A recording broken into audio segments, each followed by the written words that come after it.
নমস্কাৰ প্ৰিয় বন্ধু বান্ধৱীসকল। দেওবাৰে মাঘী পূৰ্ণিমা বছৰৰ আটাইতকৈ পবিত্ৰ আৰু শ্ৰেষ্ঠ পূৰ্ণিমা। এইদিনা যদি সন্ধিয়া ঘৰৰ মহিলাগৰাকীয়ে লক্ষ্মী দেৱীৰ নামত 3টা লং, এটুকুৰা হালধি আৰু অকণমান বগা বা ৰঙা চন্দনেৰে এটা উপায় কৰি ঘৰৰ এটা বিশেষ স্থানত ৰাখি থ'ব পাৰে, তেনে সেইখন ঘৰত স্বয়ং লক্ষ্মীনাৰায়ণৰ বাস হ'ব, যাৰ ফলস্বৰূপে সেইগৰাকী মহিলাৰ ধন টকা পইচাৰ ক্ষেত্ৰত কোনোদিন হাত খালী নহয়।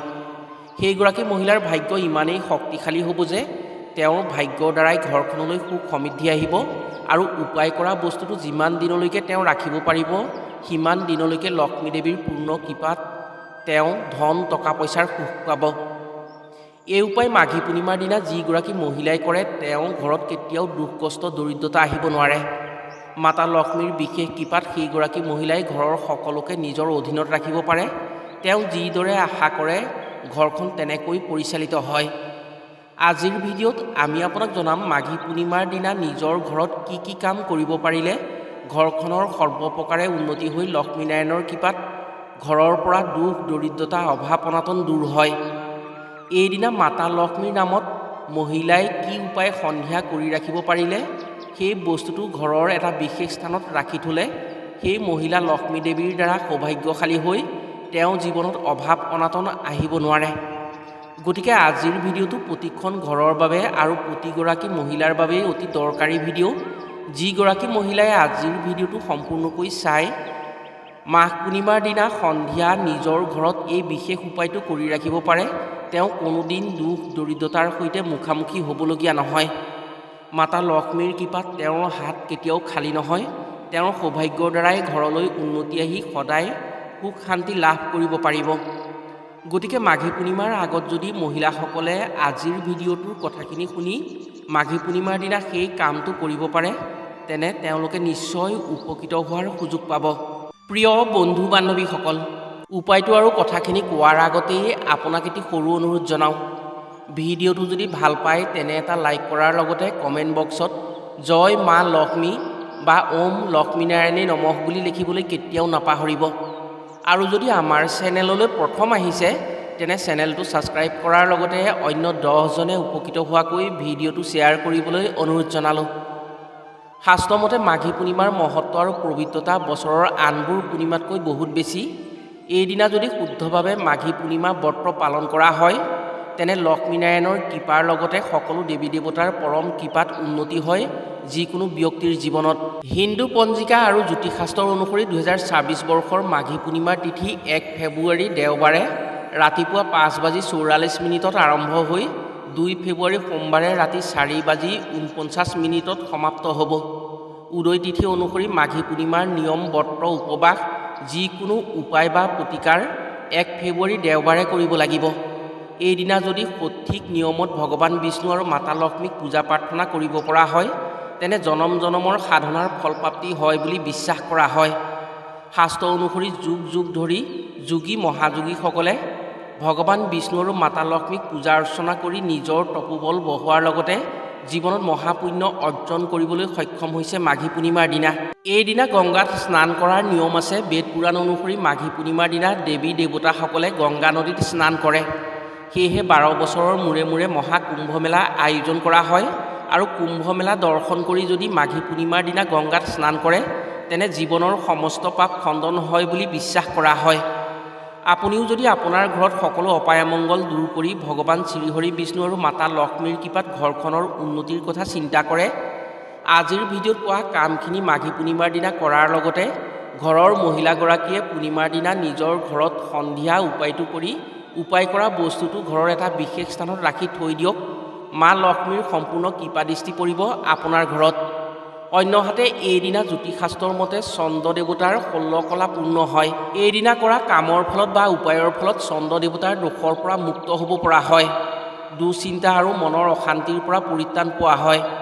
যদি আপোনাৰ ঘৰত ধন টকা পইচাৰ নাটনি আহি থাকে, সেই নাটনিৰ পৰা যদি আপুনি পৰিত্ৰাণ পাব বিচাৰে, মাতা লক্ষ্মীয়ে যদি আপোনাৰ ঘৰত বাস কৰাটো বিচাৰে বা মাতা লক্ষ্মীয়ে যদি বাস হোৱাটো আপুনি কামনা কৰে, মাঘী পূৰ্ণিমাৰ দিনা সন্ধিয়াত ধূপ বন্তি জ্বলাই পূজা প্ৰাৰ্থনা কৰাৰ লগতে ঘৰৰ মহিলাই লক্ষ্মী চৰিত্ৰ বা লক্ষ্মী পাঁচালী পাঠ কৰিব লাগে। শাস্ত্ৰ অনুসৰি মাঘী পূৰ্ণিমাৰ দিনা সন্ধিয়া লক্ষ্মী দেৱী পৃথিৱীলৈ নামি আহে, যিখন ঘৰত এইদিনা ধূপ বন্তি জ্বলোৱাৰ লগতে লক্ষ্মী চৰিত্ৰ শ্ৰৱণ কীৰ্তন কৰা হয়, সেইখন ঘৰত লক্ষ্মী বাস হয় আৰু সেইখন ঘৰত লক্ষ্মী প্ৰসন্ন থাকে। ফলত সেইখন ঘৰত ধন টকা পইচাৰ নাটনি কেতিয়াও নাহে। যিখন ঘৰত অশান্তি মনোকষ্ট বিভিন্ন বিপদ বিঘিনি হৈ থাকে, সেই সমস্যাৰ পৰা পৰিত্ৰাণ পাবৰ বাবে যদি মাঘী পূৰ্ণিমাৰ দিনা ঘৰত গীতা পাঠ, ভাগৱত পাঠ বা যিকোনো যাগ যজ্ঞ কৰা হয়, তেনে ভগৱানৰ শক্তিৰ দ্বাৰা সেইসমূহ বিপদ বিঘিনিৰ পৰা পৰিত্ৰাণ পাব পৰা হয়। ইয়াৰ উপৰিও যদি মাঘী পূৰ্ণিমাৰ দিনা মহাদেৱৰ চৰণত বা শিৱলিংগত বগা চন্দন বগা ফুল দিয়া হয়, সেই ব্যক্তি ৰোগমুক্ত হৈ মহাদেৱৰ কৃপাত শত্ৰু নাশ হয় বুলি বিশ্বাস কৰা হয়। মাঘী পূৰ্ণিমাৰ দিনা গংগাত স্নান কৰাটো অতি পুণ্য বুলি ধৰা হয়। গংগাত স্নান কৰিবলৈ এই দিনটোত দেৱী দেৱতাসকল আহে বুলি শাস্ত্ৰত উল্লেখ আছে। শাস্ত্ৰ অনুসৰি এইদিনা স্বয়ং বিষ্ণু সহিতে দেৱলোকৰ সকলো দেৱী দেৱতাই গংগাৰ বুকুত স্নান কৰে। সেয়েহে মাঘী পূৰ্ণিমাৰ দিনা গংগাত স্নান কৰাৰ এক নিয়ম আছে। গংগা স্নানৰ বাহিৰেও এইদিনা যদি বোৱতী পানীত স্নান কৰিব পাৰে, তেনে গংগাত স্নান কৰাৰ সমান পবিত্ৰতা পায়। তাৰ উপৰিও যদি এইদিনা নিজে গা ধোৱা পানীত অকণমান গংগাজল আৰু কেইটামান তিল মিহলাই গা ধুব পৰা হয়, তেনে গংগাত স্নান কৰাৰ সমান পবিত্ৰতা আহে। জীৱনত সমস্ত পাপৰ পৰা মুক্ত হ'ব পাৰে। এই স্নান কৰাৰ সময়ত যদি সেই ব্যক্তিয়ে গংগাত স্নান কৰাৰ পবিত্ৰতাৰ কথা মনত ভাবি ল'ব পাৰে, তেনে গংগা দেৱীৰ কৃপাত পাপ নাশ হয় বুলি বিশ্বাস কৰা হয়। শাস্ত্ৰ অনুসৰি মাঘী পূৰ্ণিমাৰ দিনা ভগৱান বিষ্ণুৰ নামত যাগ যজ্ঞ পূজা পাতল কৰাৰ উপৰিও যদি কোনো লোকে সত্যনাৰায়ণ পূজা কৰে, তেনে বহু জনমৰ পুণ্য হোৱাৰ লগতে মনে যি ভাবি যি আশা কৰি সত্যনাৰায়ণ পূজা কৰে, সেই আশা শ্ৰীহৰি বিষ্ণুৰ কৃপাত সোনকালে পূৰণ হয় বুলি বিশ্বাস কৰা হয়। আপুনি যদি মাঘী পূৰ্ণিমাৰ দিনা পূজা পাতল নকৰিও পুণ্য লাভ কৰাৰ আশা কৰে বা যিকোনো আশা সঁচা হোৱাৰ কামনা কৰে, তেনে ৰাতিপুৱা স্নান কৰাৰ পাছত সূৰ্য দেৱতাক জল অৰ্পণ কৰক।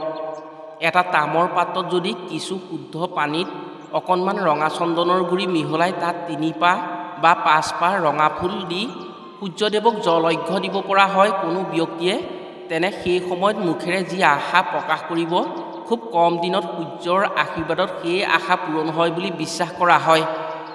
এইদিনা তুলসী পূজা কৰাৰো অত্যন্ত শুভ মনা হয়।